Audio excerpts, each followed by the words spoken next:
Seandainya kalian melihat seorang gadis atau seorang wanita ahli surga turun ke bumi, niscaya ia memenuhi ruang antara bumi dan langit dengan wangi harum, dan niscaya menerangi ruang di antara keduanya.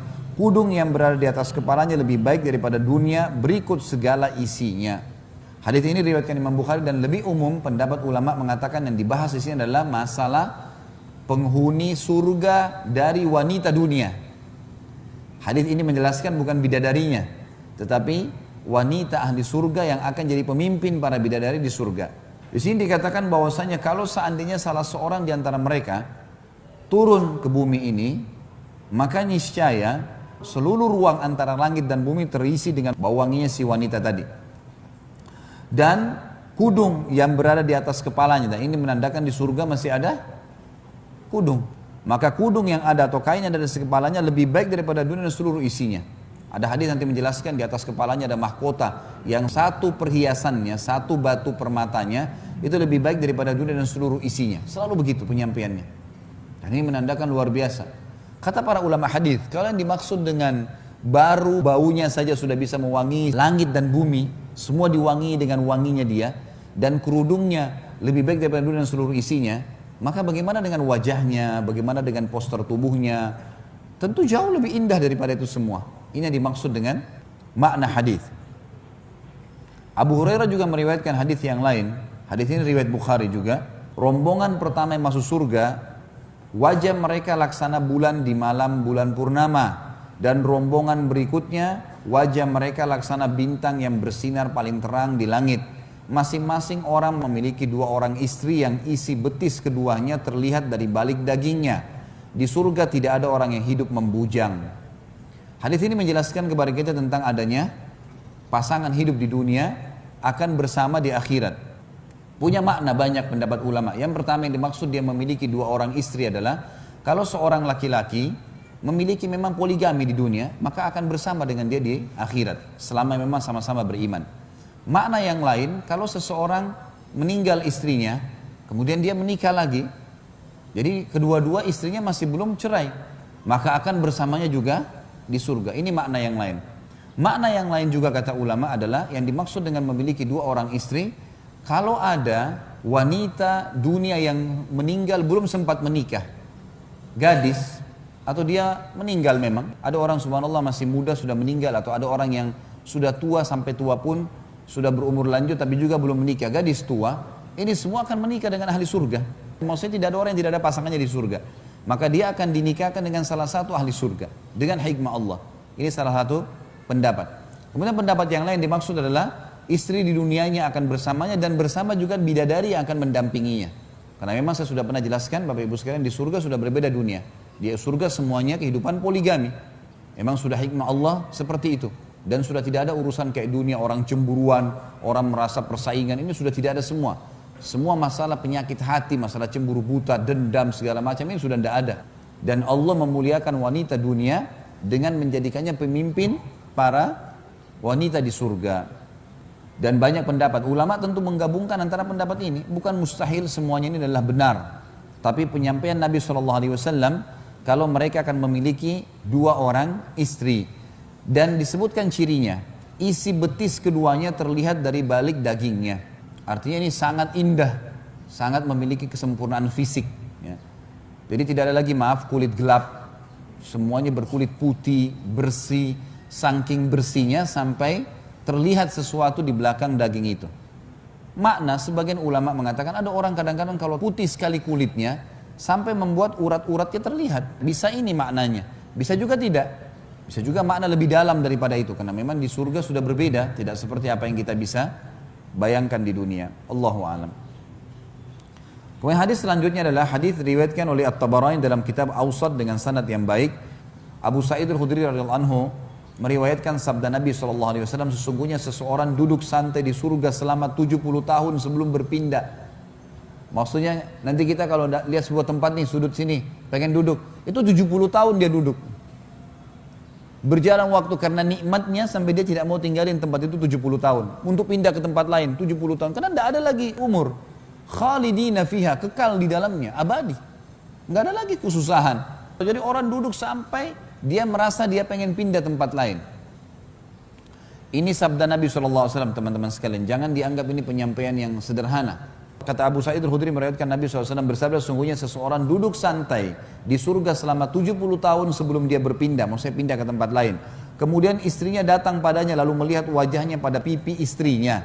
Jadi karena istrinya sangat bening pipinya, sampai si suami bisa bercermin di pipinya istrinya. Ini nggak ada lagi perawatan-perawatan ibu-ibu sekalian. Ini Allah kasih gratis. Cuma tinggal ibadah saja di dunia.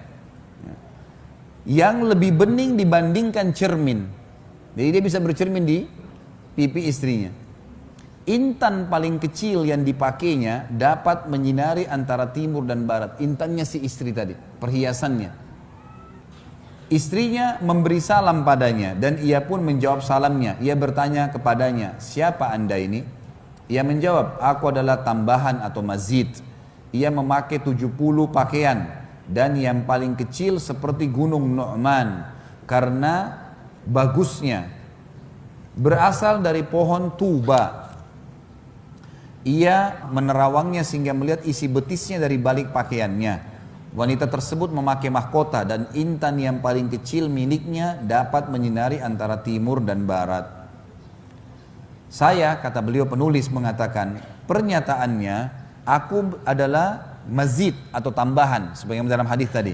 Semakna dengan firman Allah yang Maha Tinggi dan Maha Pemurah dalam surah Qaf ayat 35 yang bunyinya a'udzubillahi minasyaitonirrajim lahum ma yasha'una fiha waladaina mazid.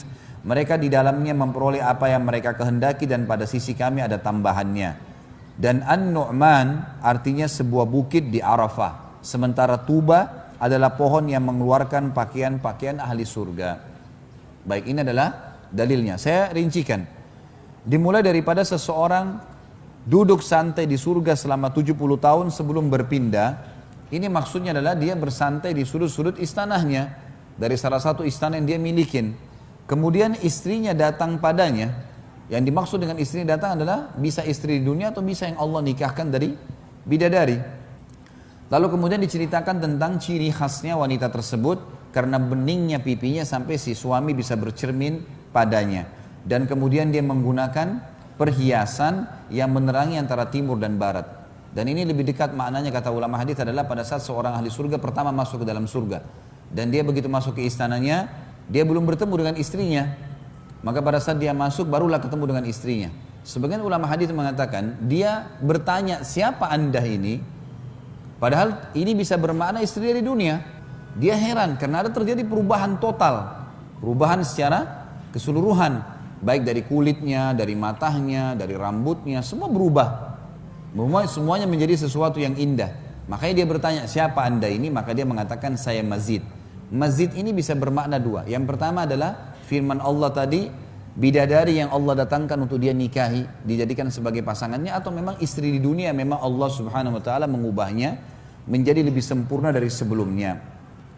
Ia memiliki 70 pakaian, ini sudah kita jelaskan yang lalu, di pasal-pasal kita yang lalu, kalau ahli surga memiliki tempat baju, kalau seseorang ingin ganti baju, dia akan melihat ke arah sebuah pohon, atau pohon yang buahnya seperti delima, sangat besar. Kalau dia ingin mengganti bajunya, maka tiba-tiba pohon tersebut mendekat, lalu terbuka, dan di dalamnya ada 70 gaun. Dan 70 gaun ini berubah, berganti-ganti setiap saat. Jadi setiap dibuka misalnya, kemudian dia 70 gaun, dia pengen pakai yang warna biru, dipakailah sama dia. Dia cuma berkeinginan, saya mau pakai, tiba-tiba sudah terpakai di badannya, terganti. Dia nggak buka lagi bajunya, dia nggak bersihin lagi badannya, kemudian baru ambil dicocokin, cocok atau enggak. Dia tinggal lihat, oh warna biru, oh warna pink, oh warna merah. Dia merasa saja ingin, tiba-tiba sudah terpakai. Kata Nabi SAW, kalau sudah tidak butuh tertutup lagi. Begitu dia ingin lagi tiba-tiba mengubah setiap saat, pada saat itu juga ingin mengubah lagi, pohon itu mendekat lagi dibuka, sudah berubah 70 gaun yang berbeda dengan yang awal. Jadi bukan berarti 70 gaun yang pertama nih, oh saya masih mau pilih enggak? Sudah selesai, 70 tadi dipilih enggak? Yang mana dia cocok diambil, ditutup, diganti sama Allah yang Maha Tinggi dan Maha Pemurah, pakaian-pakaian yang baru. Dikatakan di sini, dan yang paling kecil dari 70 gaun itu seperti gunung Nu'man karena bagusnya, maksudnya gaun yang sangat besar sekali, gaun yang sangat besar yang sesuai dengan poster itu kita sudah jelaskan kan. Ahli surga memiliki tinggi badan seperti Adam alaihissalam laki-laki, 60 siku ke langit, dan perempuan seperti Hawa 40 siku ke langit. Jadi memang butuh baju yang sangat besar. Gunung Nu'man ini kurang lebih memang tingginya antara 30 sampai 40 meter. Di sini sabda Nabi SAW memberikan gambaran kepada para sahabat dan sampai kepada kita sekarang. Segala puji bagi Allah tentang masalah itu. Karena kita diberikan gambaran kalau baju mereka nanti adalah lebih besar atau bahkan lebih daripada gunung Nu'man. Artinya menutupi seluruh tubuh mereka. Sebagian ulama menambahkan mengatakan kemungkinan pakaian ini akan menutupi dari bagian kepala sampai ke bagian kaki. Begitu juga dikatakan berasal dari pohon tuba. Pohon tuba tadi yang saya bilang, jadi bentuknya ada seperti buah delima bagian pucuknya, besar sekali. Dan begitu ahli surga ingin pakai baju maka terbuka dengan sendirinya. Lalu dikatakan wanita itu bisa terlihat isi betisnya dari balik pakaiannya. Artinya gaun tersebut juga walaupun besar tapi dia transparan yang memang berada di antara tubuhnya sehingga bisa terlihat oleh pasangannya. Itu yang dimaksud.